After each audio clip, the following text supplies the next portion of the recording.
تو پیارے بچوں، اب ہمارے پاس جو شعر ہے وہ ہے: ہر زخم جگر داوار محشر سے ہمارا، انصاف طلب ہے تیری بیداد غری کا۔ شاعر اس شعر میں اپنے محبوب سے مخاطب ہو کر فرماتے ہیں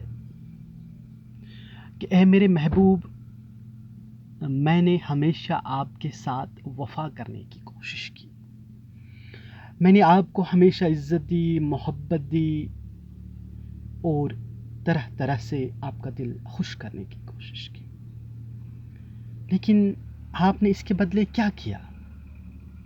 آپ نے اس کے بدلے کیا کیا کہ آپ نے ہمیشہ میرے دل کو زخمی کیا، میرے دل کو دکھایا، مجھ پر طرح طرح کے ظلم و ستم کیے، مجھے پریشان کیا اور میرے ساتھ کج روئی کا رویہ اختیار کیا، میری محبت کا جواب کبھی محبت سے نہیں دیا، مجھے ترسایا، مجھے تڑپایا، مجھے پریشان رکھا اور میرے دل پر طرح طرح کے زخم لگے۔ اب کوئی بات نہیں ہے، اب کوئی مسئلہ نہیں ہے، چلو اس دنیا میں آپ سے جو کچھ بن سکا آپ نے کیا، مجھے پریشان کرنے کے لیے، مجھے مایوس کرنے کے لیے، میرا دل دکھانے کے لیے، مجھے زخمی کرنے کے لیے آپ کے پاس جتنے بھی حربے تھے آپ نے وہ سب اختیار کیے، آپ نے سب کچھ کیا جو آپ کے بس میں تھا، لیکن میں نے کچھ نہیں کیا، میں خاموش رہا، کیونکہ ایک بات یاد رکھنا اور ٹھیک طریقے سے یاد رکھنا، میرے یہ جو آپ نے مجھ پر جو یہ ظلم اور ستم کیے، آپ نے میرے دل پر جو یہ زخم پہنچا دیے، قیامت کے روز میرے یہ جو زخم ہے یہ خدا تعالیٰ سے تمہارے ان ظلموں اور ستموں کے عوض انصاف طلب کریں گے،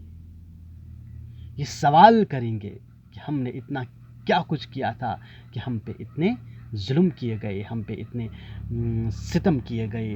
ہمیں اس قدر مایوس اور پریشان کیا گیا، ہمیں اس قدر رسوا کیا گیا، یہ خدا تعالیٰ سے سوال کریں گے، اور تب جا کے آپ کو ان تمام سوالوں کا جواب دینا ہوگا، تب جا کے مجھے پورا یقین ہے کہ اللہ تعالیٰ کے دربار میں مجھے انصاف ملے گا، اور آپ ظالم ہو اور آپ کو اپنے اس کیے ہوئے ظلم کی یقیناً سزا ملے گی، اور مجھے اس بات پر پورا یقین ہے۔ تو میرے پیارے بچوں، اب ہم ایک اور شعر کا مطالعہ کرنے کی کوشش کریں گے: اپنی تو جہاں آنکھ لڑی پھر وہیں دیکھو، آئینے کو لپکا ہے پریشان نظری کا۔ شاعر اس شعر میں اپنی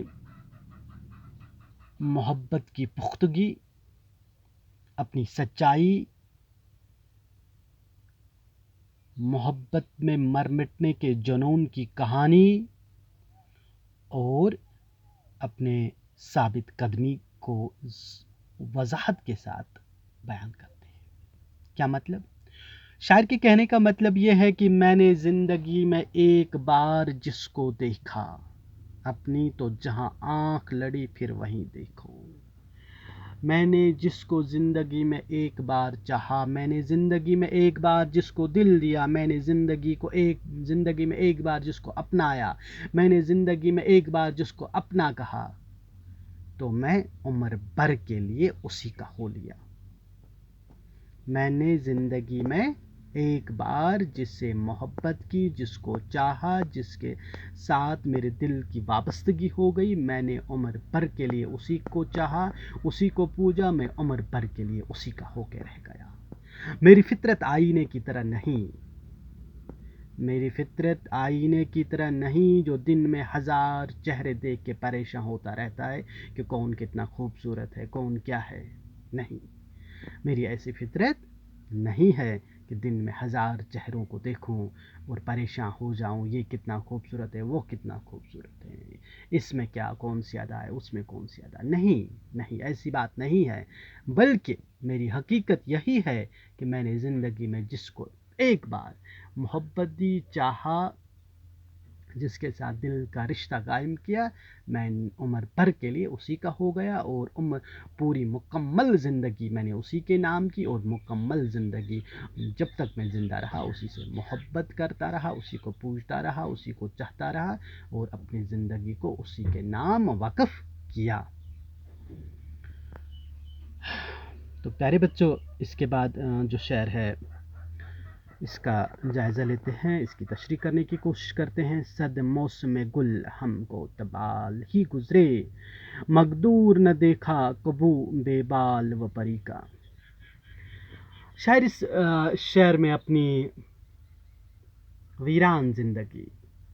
اپنے مایوس کن حالات، اپنی پریشانی، اپنی غمزدہ داستان کو بیان کرتے ہوئے لکھتے ہیں۔ میری زندگی میں بھی موسمی بہار آئی، لیکن میں ان سے فائدہ نہیں اٹھا سکا۔ یعنی میری زندگی میں بھی خوشیاں آ سکتی تھی، میری زندگی میں بھی خوشیوں نے دستک دی، لیکن میں ان خوشیوں سے کبھی بھی فائدہ نہیں اٹھا پایا، میں ان خوشیوں کا استعمال نہیں کر پایا، میں ان خوشیوں سے کسی بھی طرح سے ان تک نہ پہنچ پایا، بلکہ میں ہمیشہ ان سے محروم رہا، میرے لیے ہمیشہ خزاں ہی رہا، میرے حصے میں کبھی موسم بہار کی خوشی و شادمانی نصیب نہیں ہوئی، کیونکہ میں زندگی میں ہمیشہ ناکامیوں کا منہ دیکھتا رہا، پریشانیوں کا منہ دیکھتا رہا۔ میں نے زندگی میں کسی بھی طرح سے کوئی خوشی نہ پائی، اور نہ میں کسی خوشی سے محظوظ نہ ہو سکا۔ ایسی بات نہیں ہے کہ میری زندگی میں خوشی کے موقع نہ تھے، خوشی حاصل کرنے کے طریقے نہ تھے، لیکن میں ان تک نہ جا سکا، کیونکہ میری زندگی میں پہلے ہی سے غموں کے اتنے طوفان تھے، اتنے سمندر تھے کہ مجھے زندگی میں کبھی بھی کسی خوشی کو حاصل کرنے کا، کسی خوشی تک جا پہنچنے کا موقع ہی نہ ملا، اور نہ ہی میں نے جانے کی کوشش کی، بلکہ پوری مکمل زندگی غموں سے سامنا رہا، اور ان غموں کو عمر بھر دیکھتا رہا۔ تو میرے پیارے عزیز طلباء، اب ہم اس غزل کے ایک اور شعر کا مطالعہ کرتے ہیں۔ لے سانس بھی آہستہ کہ نازک ہے بہت کام، آفاق اس کارگہ شیشہ گری کا۔ شاعر فرماتے ہیں کہ اس دنیا میں انسان کو ایک ایک قدم پر دشواریاں پیش آتی ہیں، ان کا خیال رکھنا۔ اس لیے انسان کو چاہیے کہ وہ ایک ایک قدم پھونک کر اٹھائے، نہایت ہی احتیاط سے کام لے۔ یعنی اس دنیا میں انسان کو احتیاط، صبر و تحمل سے کام لینے کا درس دیا گیا ہے، کیونکہ شاعر کے مطابق، شاعر کے خیال سے، شاعر کے کہنے کے مطابق یہ اسی طرح سے، جس طرح سے ایک شیشہ گر اپنے سانس کو روک کر نہایت احتیاط سے کام لیتا ہے، اس شیشہ گری کے کام کے دوران وہ نہایت ہی احتیاط سے کام لیتا ہے، جب اس کو منہ سے کھینچنا پڑتا ہے، اپنی سانس کو روک لینا پڑتا ہے تاکہ کوئی مادہ اس کے اندر نہ چلا جائے، اگر ایسا ہوا تو وہ مر سکتا ہے، اس کو احتیاط سے کام لینا ہوتا ہے، اپنی سانس کو روک لینا پڑتا ہے، نہایت ہی احتیاط سے کام لینا پڑتا ہے اور ہوشیاری سے کام لینا پڑتا ہے۔ اسی طرح سے انسان سے کہتا ہے کہ انسان، آپ کو اس دنیا میں ہوشیاری سے کام لینا ہے، احتیاط سے کام لینا ہے، آپ کی جو یہ دنیا ہے یہ اس شیشے گر کی طرح ہے۔ تو اگر آپ نے کوئی بھی غلط قدم اٹھائے اس دنیا میں، تو آپ کی اس کانچ کی دنیا کو، آپ کے اس شیشے کی دنیا کو، آپ کے اس شیشے کی دنیا جیسے نظام کو، اس بناوٹ میں درار پڑ سکتی ہے، یہ ٹوٹ سکتی ہے، اور پھر یہ درار زندگی میں کبھی بھی جڑ نہیں سکتی ہیں، مکمل نہیں ہو سکتے ہیں۔ اسی لیے آپ کو ایک ایک قدم احتیاط کے ساتھ اٹھانا چاہیے، کیونکہ آپ کی جو عزت ہے، آپ کی جو آبرو ہے، وہ اس شیشے کی مانند ہے۔ اگر اس میں ٹھیس لگ گئی، اگر یہ ٹوٹ گیا، تو یہ ہمیشہ کے لیے ختم ہو جائے گا اور آپ کا وجود بکھر جائے گا۔ تو میرے پیارے بچوں، اب ہم اس غزل کے آخری شعر کا مطالعہ کرتے ہیں۔ ٹک میر جگر سوختہ کی جلد خبر لے، کیا یار بروسہ ہے چراغ سحری کا۔ شاعر اس شعر میں اپنے آپ سے مخاطب ہو کر فرماتے ہیں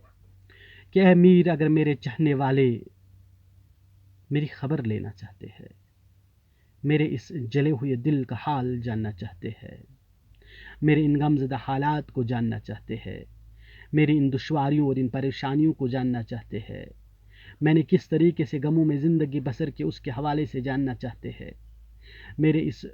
جلے ہوئے دل کی خبر لینا چاہتے ہیں، تو انہیں چاہیے کہ وہ جلد از جلد مجھ سے ملنے آ جائے، کیونکہ زندگی کا کوئی بھروسہ نہیں ہے اور کوئی پتہ نہیں ہے کہ زندگی کا چراغ کب بجھ جائے اور کب زندگی ختم ہو جائے۔ اسی لیے اگر وہ میرے حوالے سے جاننا چاہتے ہیں تو انہیں چاہیے کہ وہ جلد از جلد آ جائے اور میری خبر گیری لے، میرے حوالے سے جان جائے۔ کہیں ایسا نہ ہو کہ میرا دم نکل جائے اور وہ مجھ سے ملنے کے لیے آ جائے، اور کہیں راز ایسے ہوں گے جو ہمیشہ ہمیشہ کے لیے میری موت کے ساتھ ہی میرے ساتھ دفن ہو جائے۔ وسلام۔ تو پیارے بچوں، ان اشعار کو ٹھیک طریقے سے سننا، اور کہیں پر بھی آپ کو دشواری کا سامنا ہو جائے تو براہ راست آپ میرے ساتھ رابطہ کر سکتے ہو۔ والسلام۔